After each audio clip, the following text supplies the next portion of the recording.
The tablet slips from her hand and hits the marble floor with a crack that echoes across the office. Glass skitters. Silence follows. Malik Carter watches the CEO of Vance Technologies stare down at the shattered screen like it just betrayed her. The room is all glass and chrome, the kind of place where people don't drop things. Sunlight burns through the floor-to-ceiling windows, turning the city outside into a blur of gold. But inside the air feels tight. "Can you fix it?" she asks. No hello, no smile, just that. Malik nods before his voice catches up. "Yeah, I'll see what I can do." He drops his repair bag on the polished table, careful not to scratch it. His hands move on instinct, tiny screwdriver, microfiber cloth, spare display, while his mind tries to catch up with the fact that he's standing in the office of Janelle Vance, the woman whose face is on billboards and tech blogs. She does not sit. She stands near the window instead, arms folded, watching the city like she's waiting for it to make a mistake. The tablet is still on, even with the cracked glass. Hairline fractures spread like frozen lightning across the display, but he can see the faint glow under it. There is a notification bar, half covered by broken glass, blinking softly. He should power it down. That's the rule. That's what he always does in people's homes, in coffee shops, at kitchen tables. Shut it off. Don't look. Don't snoop. He presses the side button. The broken glass shifts with a tiny crunch under his thumb. The screen flickers, then wakes up just enough to show a blurred home screen under the cracks. "Careful," Janelle says. Her tone isn't worried about the tablet. It sounds like a warning. He swallows. "Yes, ma'am." The air smells like citrus cleaner and something floral he can't name. The vents hum softly. Somewhere behind the tinted glass wall, someone laughs too loud, then hushes fast, like remembering who works at the end of the hallway.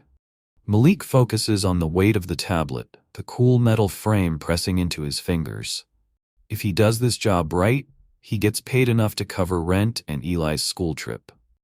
If he messes up, he walks out with nothing but sweat on his palms. He sets the tablet flat on the table, cracks up, and leans close. Tiny shards glint under the office lights. He pulls out tape and lays it gently across the surface to hold the glass together before lifting. His reflection stares back at him in the dark parts of the screen. Tired eyes, faint stubble, worry lines he swears weren't there last year. "Your assistant said it crashed?" he asks, keeping his voice steady. "She talks too much," Janelle answers. "It didn't crash. I dropped it. It froze earlier. Now it's just a mess." Her heels click across the floor as she moves closer. He feels her presence behind his shoulder before he sees her. The office suddenly feels smaller, the table shorter, the clock louder. He peels up the taped glass in one slow lift. Underneath, the LCD waits, still glowing. A photo flashes at the top corner before the system catches up. Just a blur of skin tone and blue water. He blinks twice. Did he really see that? He should shut it down. That's what any decent man would do. But his thumb pauses over the power button, held there by something he doesn't want to name. Have you ever been in a room where one small choice could change everything, but you don't even realize it until your hand is already moving? He clears his throat. "I'll need to reboot it first, then check the memory. Might take a minute." "Do what you have to do," she says, and now she's close enough that he can feel the faint heat from her skin, the faint rustle of her blazer as she folds her arms again. The tablet vibrates once in his hands. A notification slides down across the broken display, fighting past the damage like a message that refuses to die. For a second, the cracks line up just right, and the picture underneath comes into sharp focus, a full-screen photo behind a lock screen alert. A woman at a pool, shoulders bare, natural curls pulled up, no makeup, eyes wet, not from the water. Her mouth is caught halfway between a smile and something that almost looks like a flinch. At the bottom, in thin white text, a caption sits like a question meant for no one else to see. Before Malik can look away, the image freezes. The tablet buzzes again. The message icon flashes. Janelle steps even closer. What did it just show you? Her voice is low now, almost quiet, but it lands heavy. Malik's hand stiffens around the tablet. The photo lingers in his mind. The words on the screen burned into his thoughts. Am I not attractive anymore? He doesn't answer. Not yet. Because he knows that the second he opens his mouth, this job stops being just about a broken tablet.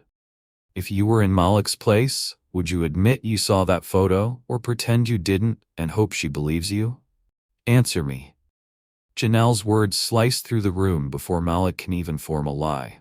The city outside keeps moving, cars sliding past, a helicopter humming in the distance. But in the office, everything feels still. He sets the tablet down like it might burn through the table. I just saw a flash, he says. The screen's glitching. I didn't. Her hand lands on the back of the chair across from him, fingers drumming once. Don't insult me, Mr. Carter. You looked right at it.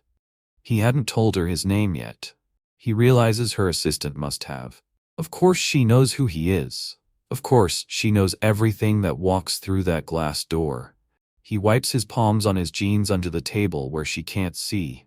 The office buzzes with quiet life. Phones vibrating somewhere, distant printer sounds, the muted hum of air vents. Her perfume hangs in the air. His heart thumps against his ribs, loud in his own ears. I'm here to fix your tablet, he says. That's all. Nothing on that device is all, she replies. She walks around the table, slow, measured, then stops on the other side of the tablet, facing him. For a second, the cracked screen sits between them like a thin wall. So tell me what you saw. He could say nothing. He could push the power button, finish the repair, send an invoice, and go home to Eli, like this was just another job on another long day. But the image won't leave his mind. The pool, the bare shoulders, the pain in those eyes, the caption typed like a late-night whisper. I saw. He forces himself to meet her gaze. I saw a picture pop up. It looked personal. I didn't mean to look at it. There, it's out. Her jaw tightens just a little. Not anger, more like someone preparing for impact. Describe it. He hesitates. You were at a pool. You looked tired. He stops himself before he says sad. He searches for safer ground. It looked like a vacation photo. And the words? She presses. He thinks about lying, but the question in that caption still beats in his chest. It said. His throat goes dry. It said, am I not attractive anymore? Janelle's fingers stop drumming, her shoulders straighten. For a moment, the powerful CEO from the headlines is gone, and there's just a woman standing in front of him who clearly did not expect a stranger to repeat her private question back to her in daylight. The silence stretches. The clock on the wall ticks loud enough for him to count the seconds. 1, 2, 3, 4. Do you always read your clients' messages? She asks finally. No, he says quickly. Never. The cracks lit it up. It just flashed. I'm sorry, I shouldn't have seen it. She studies him like she's deciding whether to believe him or have security walk him out. Outside the door, someone walks past, shoes soft on carpet, then fades away. The office feels like it's floating above the city, separate from everything else that matters. Pick it back up, she says. Fix it. You're already in it. Might as well finish the job. He exhales and reaches for the device again. The glass is gone now, the surface exposed, spider web lines running through the display. He unclips the back cover, his hands moving on muscle memory. Disconnect battery, lift, check for board damage. Anything to focus his mind on screws and connectors instead of the weight of her stare. But even while he works, the question clings to the air between them. Am I not attractive anymore? Have you ever heard someone ask a question they didn't mean you to hear, and suddenly you can't stop wondering what pushed them to that point? Malik finds the loose connector and reseats it. The screen flickers, then brightens. The photo returns, this time filling the whole screen. No notification bar, no lock, just the image. Her shoulders, her face, the strain around her eyes. He moves to tilt it away, but Janelle steps closer, plants her hand flat on the table, and leans over, forcing herself to look at it with him. "You see that woman?" she says, voice low. "Everybody thinks she's got everything." He doesn't know if he's supposed to answer, so he stays quiet. She stares for one long second, two, then presses the home button herself. The image vanishes. The tablet goes back to icons and folders, neat rows of apps and calendars. The moment snaps like a stretched rubber band. "Finish the repair, Mr. Carter," she says, backing away. "Then we'll talk." About what? He doesn't know, but he can feel the ground under this job shifting. If you were him, would you stay in that office and hear her out, or would you get paid and run the second the tablet is working again? The door closes behind her with a soft click, and for the first time since he stepped in, Malik is alone in the CEO's office. He exhales hard, shoulders dropping. The tablet sits in front of him, open and vulnerable, guts exposed, battery unplugged, screen half lifted, wires waiting. Outside the glass wall, people move like shadows, quick and distant, always in a hurry. In here, time feels stuck. He leans closer to the device. The faint smell of heated plastic rises as the screen backlight flickers to life again. The system boots, logo spinning, then the home screen appears, bright and sharp even under the cracked top layer. He knows he should lock it, repair the hardware, and leave the software alone. That's what he tells every client. "I only touch what I have to.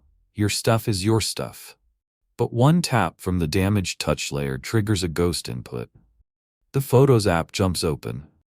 It's an accident. At least that's what he tells himself. Rows of images fill the screen: boardrooms, presentations, news panels, red carpets, charity galas.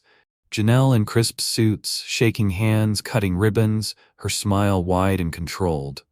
The woman from the billboards, the version the world already knows.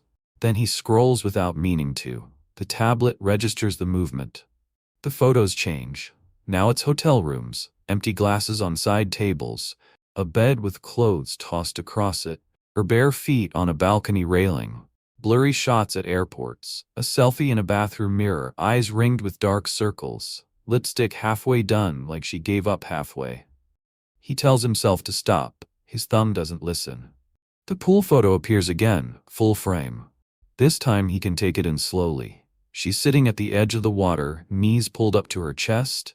Swimsuit simple and dark. No jewelry, no stylist. Her hair is curly and free, haloed by late afternoon light. Her shoulders are strong, but they're hunched just enough to give away the weight she's carrying. Her eyes meet the camera, but there's no pose there. Just a question. At the bottom of the image, the caption is clearer than ever, thin white text near her knees. "Am I not attractive anymore?" He feels a twist in his chest he can't explain. This isn't about looks. It's about something else. Time, pressure, being watched, aging under bright lights while the world keeps demanding more. A knock raps on the glass. He jolts. The tablet shifts in his hands. He hits the side button on reflex, and the screen goes black just before the door handle turns. The assistant from earlier peeks in, young, polished, holding a sleek coffee cup. "Everything okay in here?" she asks. "Yeah," Malik says quickly, "just working on it." She nods. "Miss Vance will be back in a few minutes?" The assistant glances at the table, sees the open device and stops herself. "If you need anything, just buzz." "Thanks," he says. The door shuts. He powers the tablet back on, this time keeping his eyes on the progress bar, refusing to let them wander. The device boots cleanly. No more flashing, no ghost touches. From a technical point of view, the fix is simple, quick, nothing special. But his mind won't let it stay simple. Because somewhere between the screws and the cables, he crossed a line that has nothing to do with tech. Have you ever seen a private side of someone powerful and realized they might be hanging on by threads nobody else notices? The door opens again. Janelle steps in, alone, no assistant, no entourage, just her and that unreadable expression. She sees the powered-on tablet in his hands. Her eyes flick from the device to his face. You went into my photos, she says. It's not a question. I didn't mean to, he says. The touch response is off. It opened by itself. I shut it right away. Did you? She asks. Because when I walked past earlier, you looked like a man staring at something he wished he could unsee. He doesn't know how to answer that. His tongue feels thick. She walks around the table again, slower this time, her heels ticking against the floor. She stops at his side, close enough that he can see the faint smear where her lipstick has worn off at one corner. Tell me, she says, eyes fixed on the dark screen. When you looked at that photo, what did you think? The question hangs there, heavy. This time, she doesn't sound like a CEO protecting a brand. She sounds like the woman in the picture, sitting at the edge of a pool with the sun setting and something inside her breaking. If you were in his shoes, would you tell her the truth and risk crossing a line, or play dumb and pretend that picture meant nothing to you at all? Malik sets the tablet down, screen facing up but still dark, like he's putting a mirror between them and daring both of them to look. He takes a breath. I thought, his voice comes out rough. He clears his throat. I thought you looked tired, like someone who doesn't get to rest even when she's supposed to. Janelle doesn't move. Her eyes stay on the tablet, lashes low. Is that all? He could lie. Say yes. Leave it there. Instead, the truth slips out. And I thought whoever typed that caption shouldn't have to ask that question. Her head turns toward him, slow, like she's not sure she heard him right. For a heartbeat, the room feels like it's holding its breath. Do you know what it's like, she says softly, to have people look at your face more than they listen to your ideas? He thinks of clients who assume he's just the guy who fixes things, of landlords who call him son like he's 12, of parents at Eli's school who ask where the mom is before they ask his child's name. He nods. A little, he says. She gives a short laugh that isn't happy. A little is enough. She walks to the window, presses her palm against the glass. The city spreads below her. Tiny cars inching along, people like dots. I built this from a choice I made in a dorm room with a laptop that overheated every hour. I've slept on office couches. I've stayed up 3 days straight for a launch. Men do that, they call them visionaries. Women do it, they say we're trying too hard to prove ourselves. Her reflection in the glass looks like another version of her, trapped on the other side. Malik stays quiet, the vents hum. Somewhere below, a horn honks, long and impatient. You see that photo, she continues, eyes still on the skyline, and you think tired.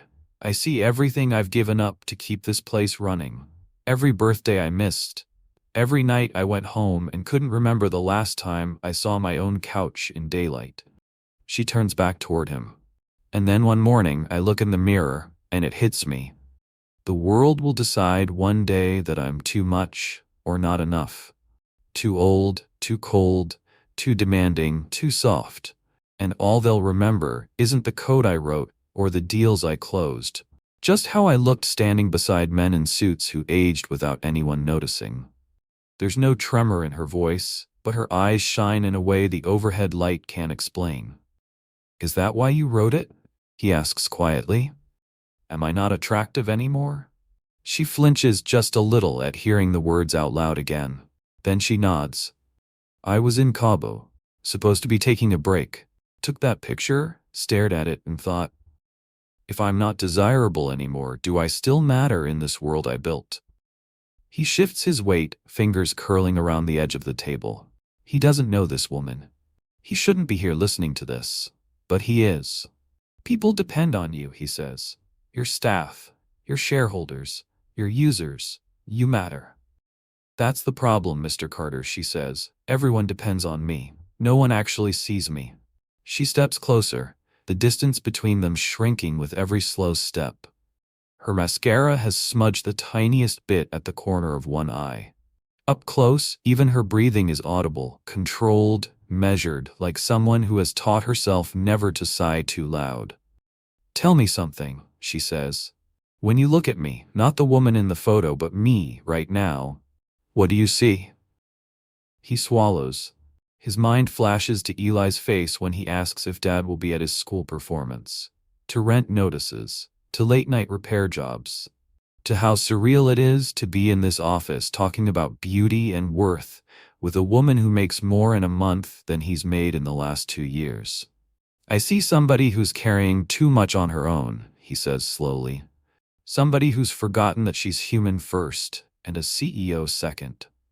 The words hang between them. Her chest rises, falls.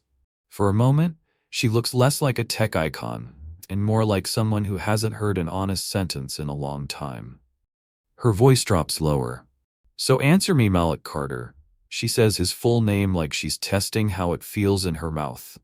Am I not attractive anymore? The question hits him like a wave. Too personal, too direct, too loaded. It's in her eyes now, not just on a screen. This time there's no cracked glass between them, no excuse that it was just an accident. If you were standing there, with her that close, would you give her the comfort she's begging for? Or would you pull back before this moment turns into something neither of you can undo? A single tear slips down her cheek before he can answer. She doesn't wipe it away. It trails along her jawline, catching the light, then drops onto the glass table between them with a tiny sound he feels more than hears. Janelle's shoulders shake once, subtle but real. The woman who just talked about billion-dollar deals now stands inches away from him, eyes glossy, breathing uneven. Her hands reach for the back of a chair, fingers tightening on the leather as if she needs something to hold on to. I hate this, she whispers. I hate that I even care. I hate that after everything I've built, one stupid picture can break me. Malik's instinct is to step closer to be the steady thing in the room. But another instinct, older, sharper, warns him to stay where he is. Lines matter. Boundaries matter. He has spent years balancing being kind with staying safe. You're allowed to care, he says. His voice is low, careful. You're allowed to feel however you feel. She laughs through a sob, the sound raw. No, I'm not. Not here. Not in this building with my name on it. They see me cry, they smell weakness. Investors pull back. Board members start talking about transition plans. Men in this business are allowed breakdowns. They call it pressure. Women have one bad quarter, and suddenly they're emotional. She wipes under one eye with the side of her thumb, smearing her eyeliner a little more. I tried to hold it together, she says, all morning. Then I dropped that stupid tablet and it cracked like I'm cracking, and here you are, some guy I don't even know, standing in my office while my whole life feels like it's slipping. He feels it then. A pull. Not romantic, not yet. Just human. Two strangers circling around the same quiet ache, being needed by everyone and seen by no one. Look, he says gently, I'm just here to fix your tech. I'm not trained for this. He gestures helplessly between them, but I know what it's like to keep going when you're tired all the time, to hold it together for someone else. Her head lifts a little. You have kids? One, he says, a son, 8 years old. That's a big weight, she murmurs. It is, he answers. Some days it feels like too much, but he's the reason I get up and hustle anyway. A stillness settles over the room. The vents hum. Outside, a siren wails somewhere faintly. Up here, the world has narrowed to two people, a broken tablet and a question hanging between them like a live wire. Then, without warning, she steps forward and grabs his forearm. Her fingers are warm and shaking. The contact jolts him. Every nerve in his arm wakes up at once. Her eyes lock on his, wide and pleading. Can you fix this? She asks. Her voice cracks on the last word. Can you fix me? The room tilts. Fixing a tablet is one thing, straightforward, mechanical, parts in and parts out. Fixing a person like Janelle Vance, who carries an entire empire on her shoulders while wondering if she's still wanted as a woman, is something else entirely. He feels the weight of Eli's face in his mind, the world of bedtime stories and school lunches that waits for him outside this building. He feels the weight of Janelle's hand on his arm, the world of power and pain that lives inside it. Have you ever stood in a moment where someone asked more of you than you ever planned to give, and you knew that whatever you said next could change both of your lives? Because right now, with her grip tight and her voice shaking, Mullick has to decide, is he just the repair guy, or is he about to step into something much deeper than he ever signed up for? Say yes. Her voice cuts through the silence before Mullick can even form a reply. Janelle's fingers tighten on his arm, nails digging in just enough that he feels the pressure through his shirt. Say yes, and I'll make it worth it, she continues. Her eyes are still wet, but there's something sharper behind them now. Calculation. Desperation. You help me, really help me get through this mess, and I'll give you something better than repair jobs and late rent checks. He pulls his arm back slowly, not rough but firm. What are you talking about? She steps back just enough to give him space, but not enough to let him breathe easy. A job, she says. Here. Advanced technologies, real salary, health insurance, stock options, a future. The words hit him like a spotlight switching on. He blinks. I fix tablets, I'm not a tech exec. You fix problems, she corrects. That's what we need. Someone who can handle broken systems, rebuild trust with clients, handle damage control. You'd start in operations. 6 figures, Mullick, first year. 6 figures. The phrase bounces around his skull. That's Eli's tuition paid off. That's a bigger apartment. That's not worrying if the next client cancels or if the car breaks down again. But she's not offering him a job, she's offering him a deal. What do I have to do? He asks slowly.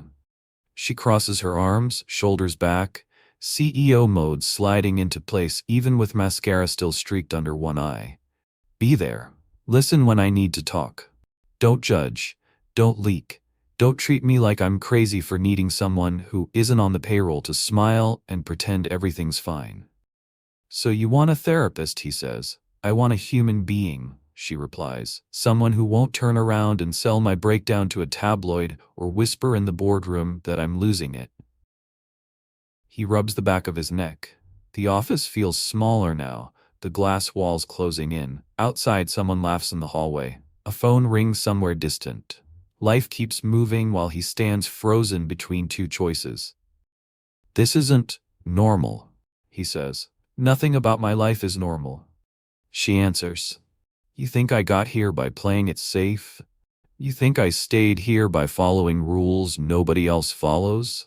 She takes a step closer again. This time her voice softens, almost pleading. I'm not asking you to fix me like I'm broken. I'm asking you to be honest with me when everyone else is lying. That's it. That's the whole job. He looks at her, really looks. The polished nails, the designer blazer, the exhaustion creeping through the cracks in her armor. This woman has built empires, but right now she's standing in front of him like she's one bad headline away from shattering. And if I say no? He asks. Her jaw tightens. Then you walk out of here with your repair fee. And we never speak again, and I keep going the way I've been going until something breaks for good. The weight of that lands hard. He thinks of Eli asking him last night why Dad always looks tired. He thinks of the school event next month he can barely afford to attend. He thinks of the future Janelle is dangling in front of him like a lifeline wrapped in barbed wire. Have you ever been offered something you desperately need? But the price tag wasn't written in dollars, it was written in pieces of yourself you weren't sure you could afford to give. One condition, Mullick says finally. My son comes first, always. If I take this job and something happens with Eli, I walk, no guilt, no strings. Janelle nods slowly. Deal. She extends her hand. It's steady now, no more shaking. He stares at it for a beat, then reaches out and shakes. Her grip is firm, professional, but her eyes are still soft, still holding onto something fragile beneath the surface. Welcome to Advanced Technologies, she says. And just like that, Mullick Carter stops being a repair guy and becomes something he never planned to be. A lifeline for a woman who has everything except the one thing she's asking him for. If you were him, would you have shaken her hand? Or would you have walked away before the deal turned into something you couldn't escape? The kiss comes out of nowhere. 1 second, Malik is standing at the kitchen island in Janelle's penthouse apartment, pouring coffee she insisted he try, and the next her lips are on his, warm and sudden, and tasting faintly of mint. He freezes. His brain scrambles to catch up. The coffee cup in his hand tips, spilling across the marble countertop in a slow, dark stream. She pulls back just as fast, eyes wide, breathing shallow. "I'm sorry," she whispers. "I don't know why He sets the cup down hard, the clink loud in the silence. "What was that?" Her hand flies to her mouth like she can take it back. "I wasn't thinking. You were standing there, and you've been so kind, and I haven't felt." She trails off, shaking her head. Forget it. Forget I did that." But he can't forget it. The taste of her is still on his lips. The shock of it still hums through his chest. "This isn't what I signed up for," he says, voice tight. "I know." She backs away, hands up like she's surrendering. "I know. I crossed a line. It won't happen again." He runs a hand over his face, trying to reset his thoughts. It's been 3 weeks since he took the job. 3 weeks of late-night calls when she couldn't sleep. 3 weeks of sitting across from her in empty conference rooms while she talked through board decisions like he was some kind of sounding board. 3 weeks of watching her pretend to be strong in public and unravel the second the door closed. And now this. "You can't do that," he says quietly. "You can't blur the lines like that and then act like it's nothing." "I'm not acting like it's nothing," she fires back. "I'm acting like I made a mistake." "Was it?" he asks. The question hangs. She stares at him, lips parted, chest rising and falling too fast. The penthouse around them is all white marble and floor-to-ceiling windows, the city lights glittering below like a blanket of stars laid flat. Expensive, cold, beautiful in a way that feels untouchable. "I don't know," she admits. Her voice cracks. "I don't know what I'm doing anymore, Malik.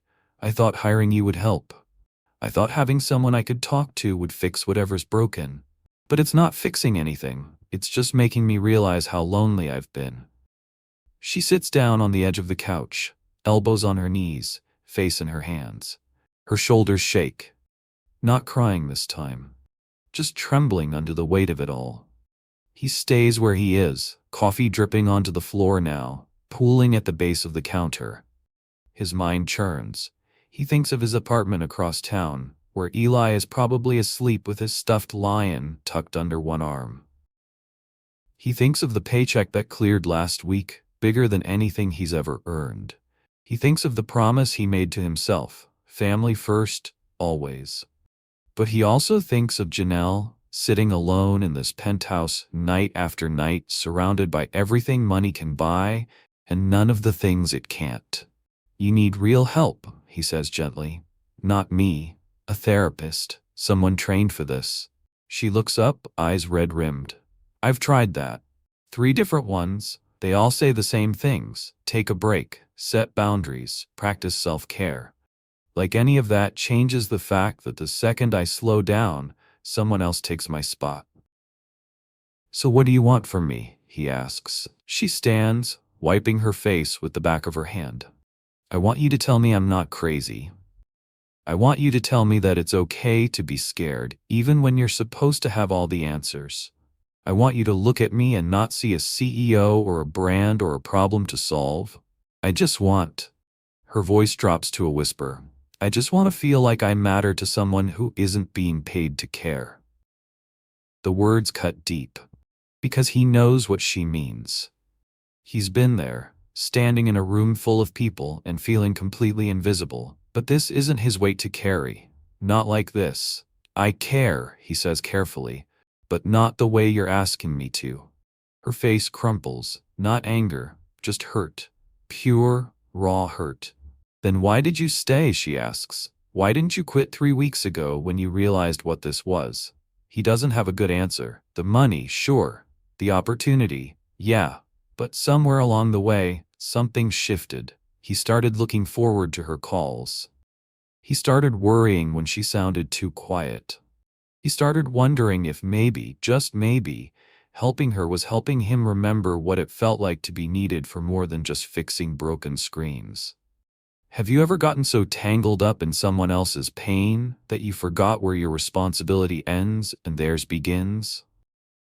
She crosses the room again, slower this time, stopping just out of arm's reach. One more question, she says.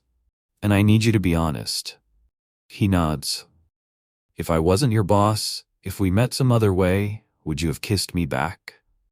The question lands like a stone in still water, ripples spreading out in every direction. He opens his mouth, but no words come. Because the truth is messy. The truth is, he doesn't know. The truth is he's been alone for so long that the warmth of another person's lips felt like coming home and losing his way all at once. If you were standing in that penthouse, with her eyes locked on yours, waiting for an answer that could unravel everything or change it forever, what would you say? I've been using you. Janelle's words drop like stones into deep water. Malik's breath catches. She stands across from him in the penthouse living room, arms wrapped around herself, face drained of color. What? He says. I've been using you, Malik, she repeats, voice flat now. From the start, I thought if I kept you close, if I let you see the real me, maybe I'd start to believe I was worth something outside of this company, but I was wrong. He takes a step back. The floor feels unsteady under his feet. You said you needed someone honest. You said. I lied, she interrupts. Not about needing help, but about what kind. I didn't hire you to fix problems or listen to me vent. I hired you because you made me feel seen, and I got addicted to that feeling. Her eyes meet his, and there's no softness left in them. Just cold truth. The job offer, he says slowly. The salary, all of it, was that real, or was it bait? She hesitates, and that pause tells him everything. It was real, she says finally. But not for the reasons you thought.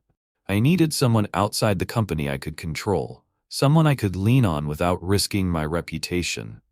Someone who wouldn't ask too many questions because they were too grateful for the paycheck to walk away. The room tilts. Malik grips the back of the nearest chair to steady himself. Every late-night conversation replays in his mind. Her tears, her confessions, her vulnerability. How much of it was real? How much was performance? You manipulated me, he says, voice low and sharp. Yes, she admits. No hesitation this time. I manipulated you. I needed something from you that I couldn't buy or earn, and I took it. He laughs, bitter and hollow. And the kiss, was that part of the plan too? Her jaw tightens. No, that was a mistake, I told you that. A mistake, he echoes. Right. Because using people is a strategy, but kissing them crosses the line. She flinches but doesn't back down. You want to be angry? Fine. Be angry. You have every right. But don't pretend you're some innocent victim here, Malik. You took the job knowing it wasn't normal. You stayed because you like being needed. You like being the hero who saved the broken CEO. The accusation stings because there's truth in it. He did like being needed. He did like the way she looked at him when he gave her answers nobody else would. He did like the paycheck and the promise of a better life for Eli. But that doesn't make what she did okay. You played me, he says. I did, she agrees, and I'm done pretending I didn't. Silence fills the space between them. Outside, the city hums, indifferent to the wreckage happening 50 floors up. A car horn blares, a siren wails in the distance. Life continues, oblivious. Malik lets go of the chair and straightens. So what now? You fire me? You cut me loose and move on to the next person you can use? Her expression hardens. I don't know. Maybe.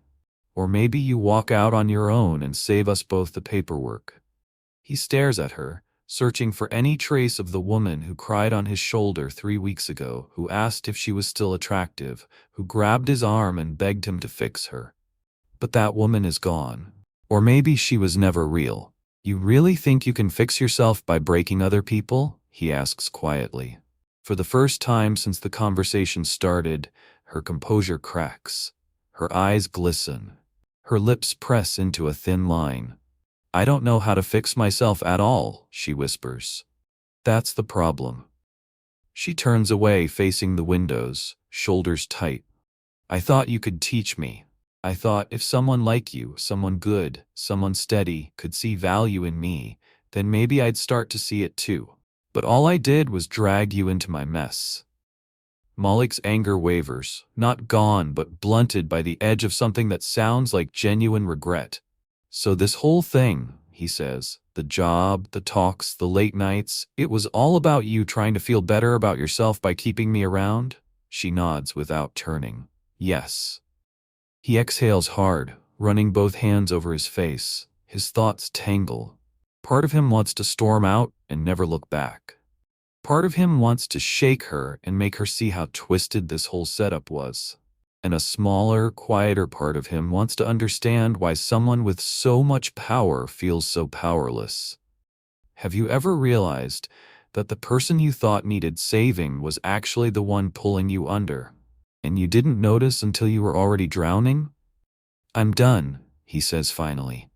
"I'm walking away. Keep your paycheck. Keep your penthouse.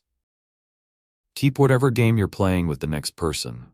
She turns, eyes wide. "Malik?" "No," he cuts her off. "You don't get to say my name like it means something now. You used me. You admitted it, so I'm out." He moves toward the door, each step feeling heavier than the last. His hand lands on the handle. Cold metal, final. Behind him, Janelle's voice breaks. "I'm sorry." He stops but doesn't turn around. "I'm sorry," she repeats. "For all of it. You deserved better." He almost believes her. Almost. If you were him, would you walk out that door and never look back? Or would you give her one last chance to prove she's more than the person she just confessed to being? Eli's voice crackles through the phone speaker, high and excited. "Dad, you coming to the thing tomorrow?" Malik sits on the edge of his bed, phone pressed to his ear, eyes burning from lack of sleep. "Yeah, buddy, I'll be there. Promise?" The word hits harder than it should. Promises matter. Promises are the only currency Eli understands. "Promise," Malik says. "Okay, cool. Love you, Dad. Love you too." The call ends. Silence floods the room. Malik stares at the wall, mind still tangled in the conversation from last night. Janelle's confession, her admission, the job he just walked away from. He should feel relieved, free. Instead, he feels hollow. His phone buzzes. A text lights up the screen. "Janelle, I meant what I said. I'm sorry. If you change your mind, the offer still stands." He doesn't reply. He powers the phone off and tosses it onto the nightstand. Tomorrow is Eli's school performance. Tomorrow is about showing up for the one person who has never asked him to be anything other than dad. But sleep doesn't come easy. Every time he closes his eyes, he sees Janelle standing at the window, shoulders shaking, whispering that she doesn't know how to fix herself. He sees her face when he turned to leave. He hears the crack in her voice when she said sorry. And he hates that part of him still cares. Have you ever walked away from something broken, knowing it needed help, but also knowing you couldn't be the one to save it without losing yourself? Morning comes slow. Malik drags himself out of bed, showers, pulls on jeans and a clean shirt. He makes coffee but doesn't drink it. He checks his phone, still off. Good. He leaves early to pick up Eli. The drive across the city feels longer than usual. Traffic crawls. Red lights stretch. The radio plays some song about second chances that he switches off halfway through. By the time he reaches Eli's school, parents are already gathering in the auditorium. He finds a seat near the back, blending in with the crowd. Families chat. Kids peek out from backstage, waving at their parents. The air smells like popcorn and floor cleaner. Eli spots him and grins wide, giving a thumbs up from behind the curtain. Malik waves back, chest tightening. This is what matters. Not penthouse apartments or six-figure salaries, or complicated women with complicated problems. Just a kid who needs his dad to show up. The lights dim. The performance starts. Eli's class does a skit about community helpers, firefighters, teachers, doctors. Eli plays a mechanic, which makes Malik smile despite everything. The kid delivers his lines with confidence, stumbling only once but recovering fast. Malik claps louder than anyone when it's over. Afterward, Eli runs up to him in the lobby, still wearing his costume. "Did you see me? Did I do good?" "You killed it," Malik says, pulling him into a hug. Eli squeezes back hard. "Thanks for coming, Dad." "Always, buddy. Always." They walk to the car together, Eli chattering about the rehearsal mishaps and who forgot their lines. Malik listens, half his mind still back in Janelle's penthouse, the other half trying to stay present.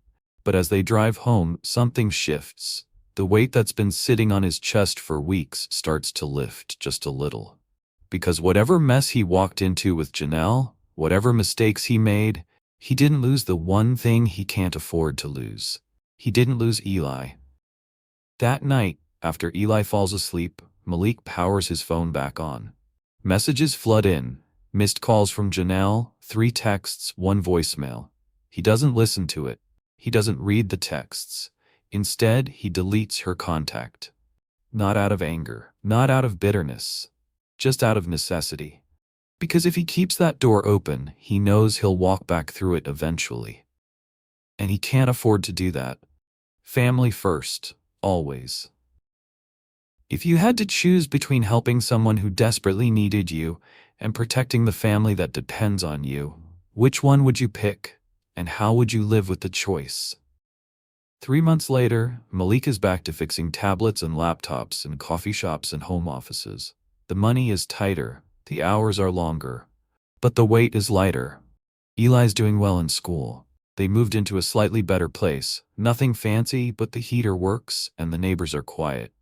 Life is simple again, predictable, safe. Then one afternoon, an envelope arrives.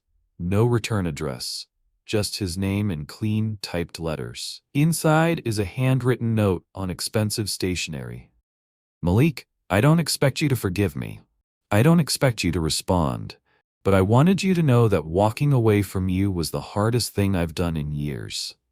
Not because I lost an employee. Because I lost the one person who saw me as human. I've started seeing a real therapist. I've stepped back from some of my responsibilities. I'm trying to fix what's broken without breaking someone else in the process. Thank you for fixing me, even if you didn't mean to. You taught me that I don't need someone to save me. I just needed to remember I'm worth saving on my own. Take care of that boy of yours. He's lucky to have you." Janelle Malik reads it twice. Then he folds it carefully and tucks it into a drawer. He doesn't throw it away. He doesn't frame it either. He just keeps it. Because some stories don't have clean endings. Some people come into your life, shake everything loose, and leave before the dust settles. And all you can do is hope they find their way, even if it's not with you. He closes the drawer and heads to the kitchen, where Eli is doing homework at the table. "Dad?" Eli looks up. "You okay?" Malik ruffles his hair. "Yeah, buddy? I'm good." And for the first time in a long time, he means it. Because he made the right choice. He chose family. He chose himself. And whatever happens next, he knows he can handle it. If this story touched you, hit that subscribe button and turn on notifications so you don't miss the next one. Drop a comment below and tell us, would you have stayed or walked away? Your story might inspire someone else who's standing at their own crossroads. Let's keep this conversation going. See you in the next one.